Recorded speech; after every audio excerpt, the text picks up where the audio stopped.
Bismillahir Rahmanir Rahim.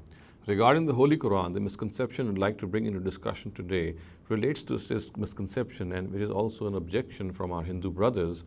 And they claim and they object to the fact that since Muslims claim that the Quran is a very universal book, it addresses all religions, it addresses all kinds of things, it contains all kinds of facts. But the fact of the matter is that if it is such a universal book, why is Hinduism, for example, not mentioned in the Quran? And of course, we can extend this question and even say that why is Buddhism, for example, not mentioned in the Quran? So the claim is, the Muslim claim, which is generally presented, is that the Quran is a universal book. It contains guidance, it contains mention of all sorts of things which are found in this world. But of course, it is very clear that there is not a single instance in the Quran in which Hinduism or Hindus are mentioned, in spite of the fact that they existed at the time of its revelation. Now, it needs to be understood, first of all, that this claim that the Quran is a universal book and it addresses all religions of all times, this claim is not correct at all. The Quran was revealed in Arabia. It was revealed in a particular setting, and it was revealed as a book of dialogues in which the Prophet Muhammad ﷺ, on behalf of the Almighty, spoke to various people of various religions which were present in his times right before him. Thus, we find the Jews, we find the Nazarenes or the Christians, we find the idolaters of Arabia, we find the hypocrites, and similarly we find people who became Muslims later on. They all existed in Arabia in those times. So the Quran addresses people. It was a living book. It was a book of dialogues. It was a book in which God spoke, and on his behalf the Prophet spoke to people who were present there. And since, of course, it is very obvious that there was not a single Hindu, there was not a single Buddhist present in Arabia, so therefore this is the reason why we do not find any mention of Hinduism or Buddhism in the Quran. As I said, the reason is that these denominations or these followers or these people did not exist in Arabia in those times.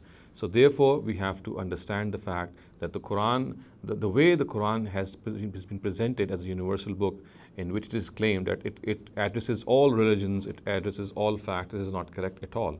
The Quran is a book which was sent in a particular setting.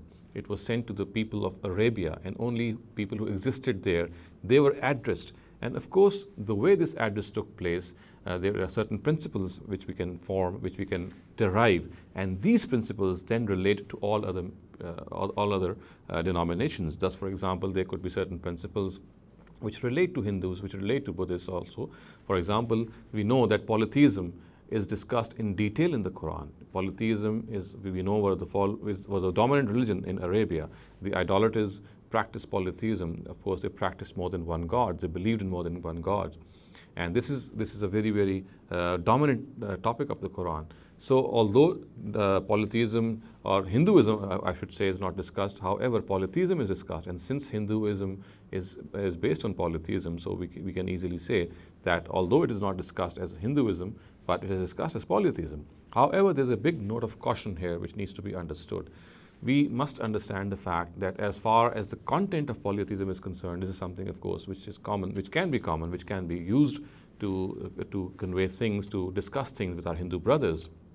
However, as far as polytheism, the way polytheism was eradicated in Arabia and the way it was eradicated by earlier messengers of God, the way people were threatened by the Quran, for example, in the times of the Prophet, that if they will not profess faith, of course, I mean the idolaters, if the idolaters shall not profess faith, then the Quran says, فَقْتُلُوا الْمُشْرِكِينَ حَيْثُ وَجَدْتُمُوهُم, that you must kill these idolaters wherever you find them.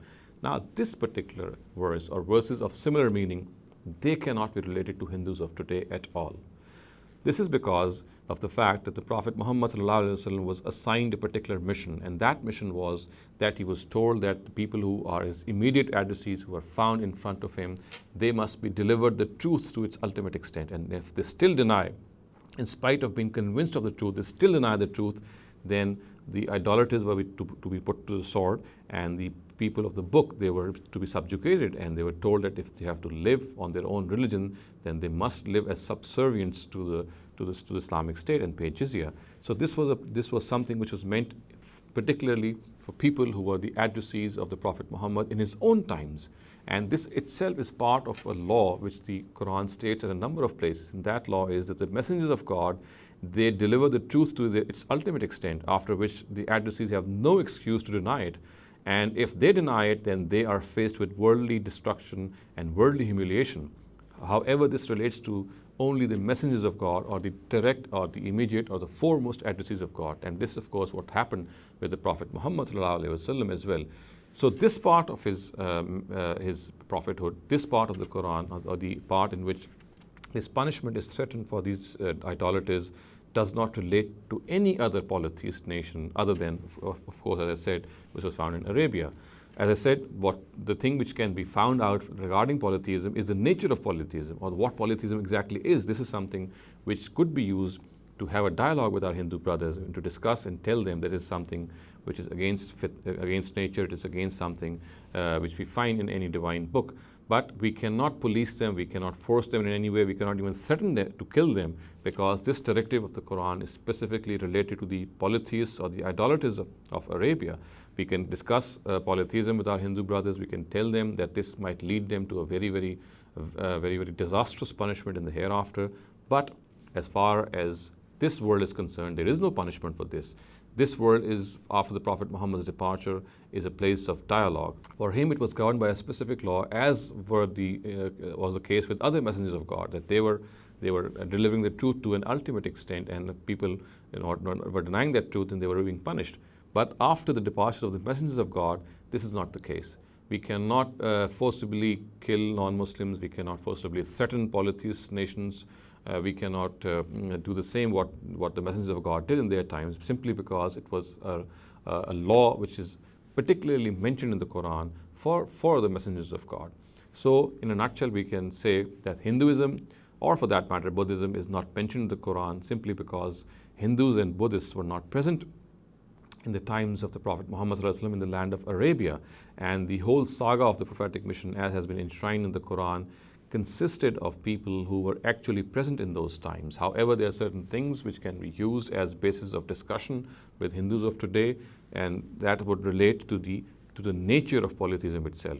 But as I said, there is a big note of caution here, and that is that the directives which relate to the punishment of idolaters or the polytheists of Arabia, they were specific. They were absolutely specific to the polytheists of Arabia.